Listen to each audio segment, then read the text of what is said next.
All right, welcome to The Explainer. Today we're diving into a really critical choice that anyone in a regulated industry has to make: how you edit your most important documents. It's kind of like a classic battle: modern convenience versus old school control. And in the world of pharma, the stakes, well, they couldn't be higher. Okay, so let's set the stage here.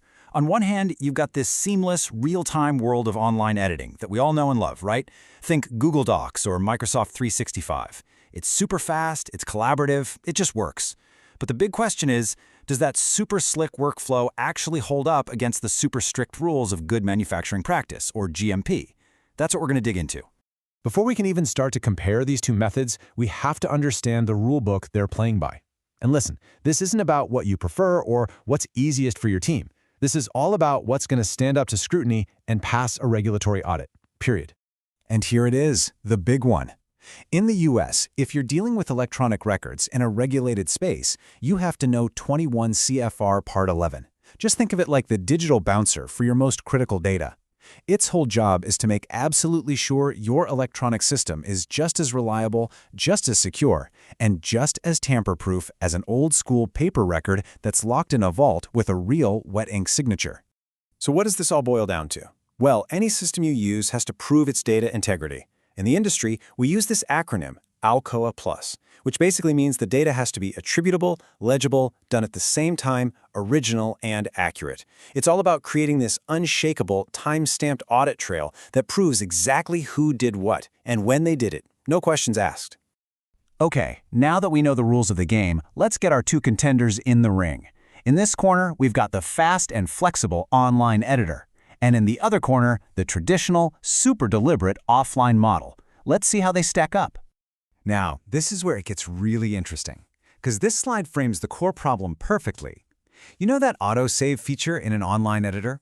Super convenient for us, but for an auditor, it can create a total mess. Who made that tiny change? Was it even reviewed? The offline method, though, that's like a secure evidence locker. Every single action is a deliberate, logged event. It's a perfect chain of custody.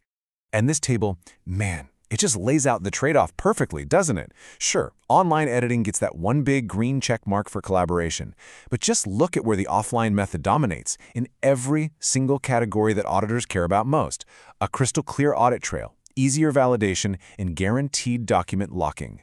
This is exactly why it's still the industry standard. And this right here is the bottom line. It just doesn't matter how efficient a system feels to your team. If a regulatory inspector looks at it and sees an uncontrolled risk, that potential for little, unreviewed, undocumented changes during live editing, that's a massive red flag in an audit. So, after that whole showdown, the verdict is pretty clear.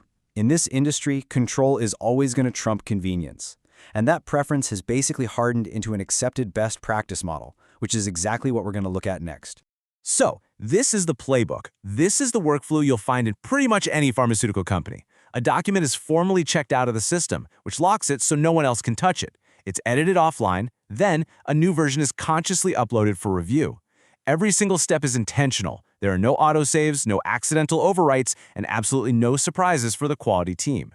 Now, I know what you might be thinking. Hold on a minute. I know there are some really advanced, super expensive systems out there that do allow for compliant online editing. And you know what? You're absolutely right. But there's a really important distinction to make here. See, these systems are the exception that completely proves the rule. They work because their creators have poured millions of dollars, and who knows how many hours, into meticulously building and validating every single feature against those strict GMP demands. Their audit trails are bulletproof. It's just a powerful reminder that for regulated industries, compliant isn't just a feature you can turn on. It has to be engineered from the ground up. So, after looking at the rules, the risks, and the industry standards, what should you take away from all this? What does this mean for your own quality system? The conclusion is actually pretty clear and simple.